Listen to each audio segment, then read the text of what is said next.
Forget the Twitter detectives, forget the Reddit detectives. When you got the homie, the Canadian lad, you need none of that because the homie claims he has watched Thor Love and Thunder trailer in 0.25 speed, and here's what he found. If you're new, make sure to smash. Let's get everyone, I'm into the it. Canadian lad, and today I watched the trailer of Thor Love and Thunder at 0.25x speed and found 18 new details. I'm gonna talk about the details straight to the point, so this video follows my signature 0.25x speed style, where the details are sorted based on their significance. Number 1. The trailer opens by showing us how Thor grew up throughout the years. We see him as a kid, as a teenager, and of course as an adult. Now this is only the second time Marvel showed us how Thor... Have we seen a younger Thor in any of the movie before? I feel like we did, but I can't. The first time we saw a young Thor was in Thor 1 itself. Yeah, that's one. Decide to open the trailer by showing us a montage of him growing up. I don't think it's random though, because in the comics, Thor spent most of his life battling with Gorr the God Butcher, who's the main villain in this film. And that fight featured a young Thor, fully grown Thor, and an old man Thor, who fought together against Gorr. So by opening the trailer,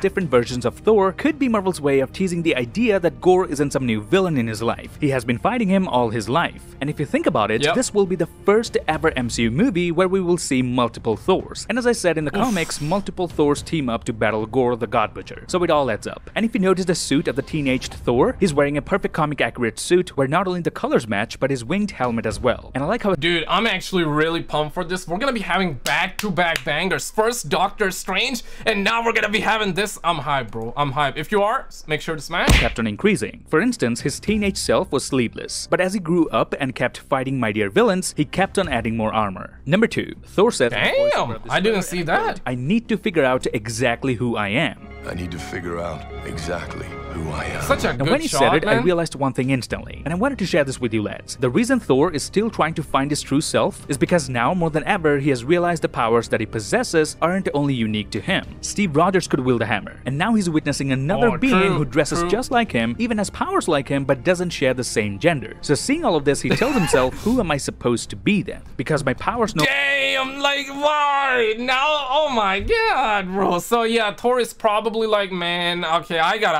up my game, man. Everybody be lifting those hammers out there. No longer define me. So I must find out who exactly I truly am. Number 3. This scene where Thor is meditating and watching the sunset directly parallels Thanos. They both left their warrior mentality behind them in order to accept a newer path. Now this scene is taking place after Thor lost a lot of weight and is now completely shredded again. So I won't be surprised if these scenes take place towards the end of the film. And if it does happen towards the end— honestly, I think it might happen in the very middle, because in the beginning, he's likely gonna be a stud donut, and then he's probably gonna lose weight, he's gonna become a stud muffin, and I think this will probably happen in the middle, but you never know, it might still happen at the end. We're talking the Canadian lad, okay? He's the expert, not me. Consciously got inspired by Thanos, who intended to rest the same way. And notice this planet isn't Earth, as we can clearly see 2 other planets in the sky, and this massive sun is of course the biggest giveaway. My god, how do you spot that? How do you spot that? We can also see a ringed planet. Now hear me, Jupiter maybe? This is just a theory. Thor could be sitting here in Titan, the home of Thanos. Titan, which is of course a moon of the planet Saturn, and this is how it might look if Titan had atmosphere like Earth. Just a theory, okay? Number 4. We then see how this movie will pick up exactly after Endgame. Just a theory. Seen busting out some massive chains and using them as a battle rope to train. This also showcases his extreme strength. Yo, he's a thick boy out there. Stud donut looking fit. We're literally talking about a god over here. Of course he would need a little more than a rope to lose some weight. You notice he's wearing a strongest Avenger— a little more. Appears that Thor adjusted the wording on the cap himself. I mean, if you've been a fan of Taika's work, you shouldn't be surprised to see this sort of humor throughout the movie. Now notice this fat version of Thor isn't wearing a full sleeves outfit like he did in Endgame. They even had Chris Hemsworth wear gloves in Endgame, just so it would be easier to hide his prosthetic makeup. But in this film, he's neither wearing full sleeves nor does he have any gloves, except for this wristband. This automatically tells us when a movie is about one particular hero and not a bunch of them, the makeup team and the VFX team get a lot of time to do their work. And that's why the fat suit looks way more realistic than it looked in Endgame. Number 5. Thor unveils his new look and Peter Quill rolls his eyes over as if he's tired of seeing how dramatic Thor is and the fact that he looks so much better than Peter. But that's what we're made to believe, because these 2 shots are not in order in the film. Notice when Thor was uncovering himself and showing how shredded he has become, Peter Quill and Nebula were there with him taking cover behind this rock. So Peter rolling his eyes must have happened because of something else. And I like how Thor threw this piece of cloth—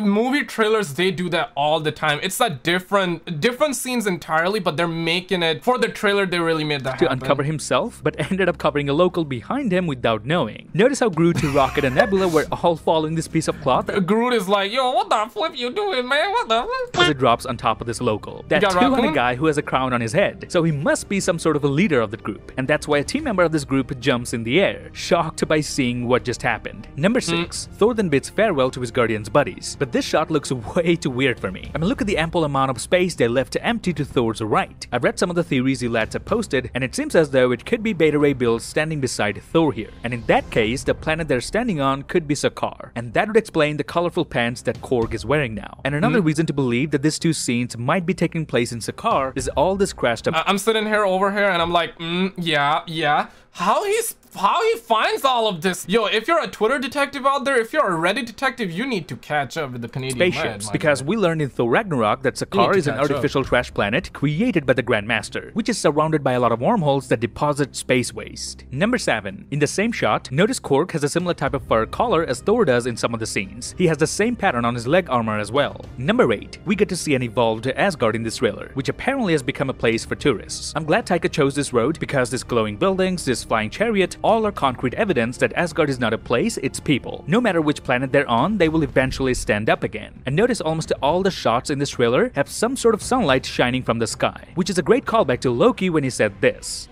I assure you, brother, the sun will shine on us again.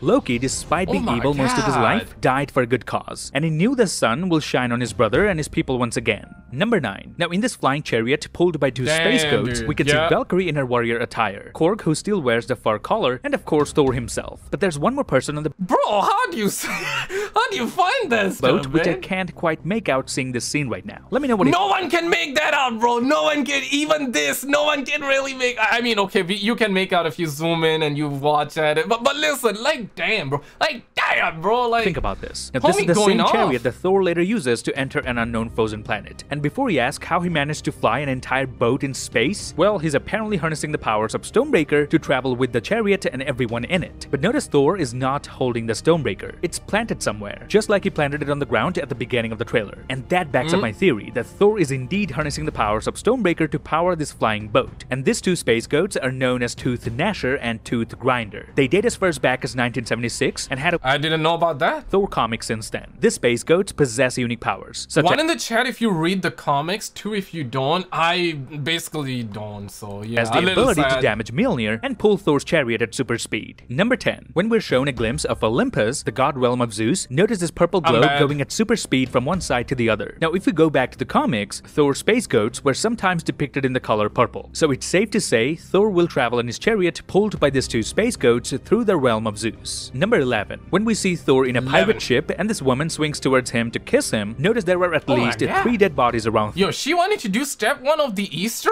egg? Damn, son. Thor. I'm not sure if they're dead or just knocked out. Whatever it is, Thor must have hijacked them. They probably sleeping, honestly. They're probably mid-sailing. Number 12.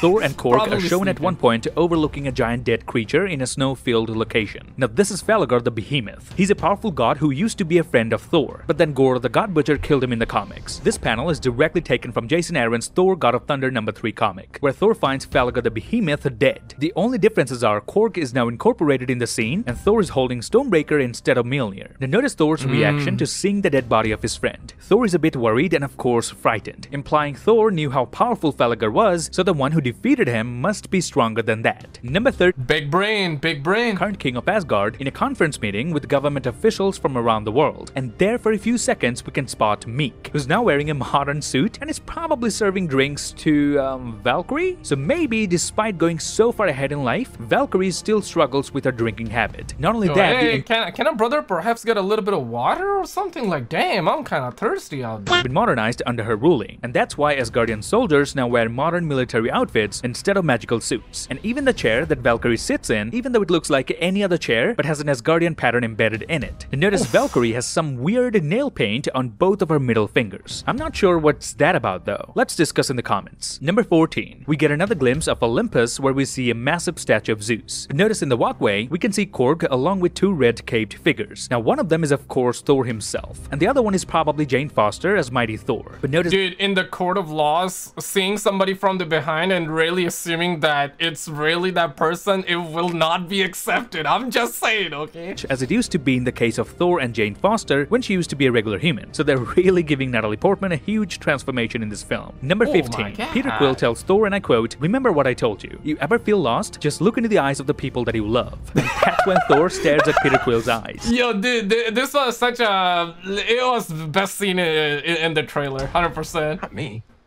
What? Just listening.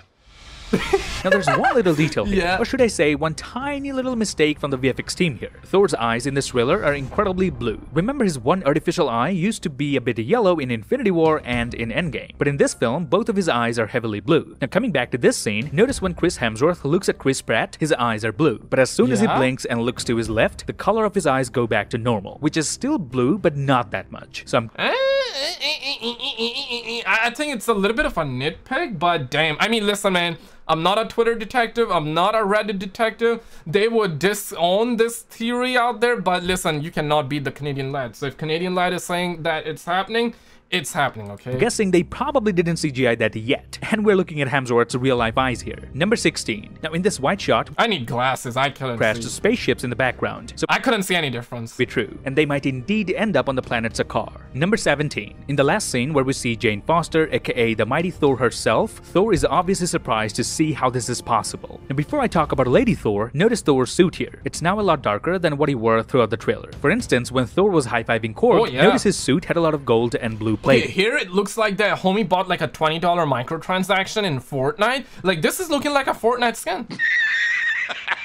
This one is just plain. And here it looks like that he bought Call of Duty Vanguard skin for $20 as well, which is, you know, not that good, but simple black. So it's safe to assume Thor will get some upgrades to his suit in this film as well. Number 18. Now this one is one of my favorite details from the trailer. But to explain this detail, I have to go all the way back to Avengers Endgame. Notice Captain America always cushions the flight path of Mjolnir, while Thor grabs it outstretched. It's because Cap is used to adjusting for the shield's recoil, and therefore whenever he summons Mjolnir or Stonebreaker, he always lets it push his hand backwards. But Thor knows that Mjolnir comes to a stop at his hand. It also reflects how Thor is stronger than Cap in some sense, because he's able to stop both weapons without moving his hand. True. So yeah, Thor is still the strongest Avenger. Listen, man, I'm gonna go with Thor. Thor is the strongest Avenger.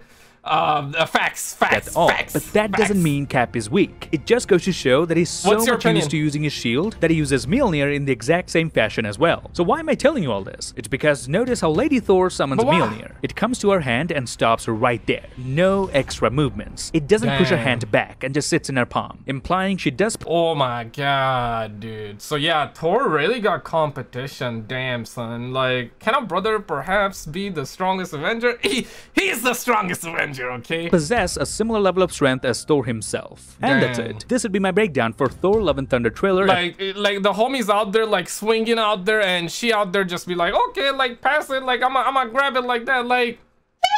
But ladies and gentlemen, let me know your thoughts in the comments below. Click on this video on the screen, and I will see you right there.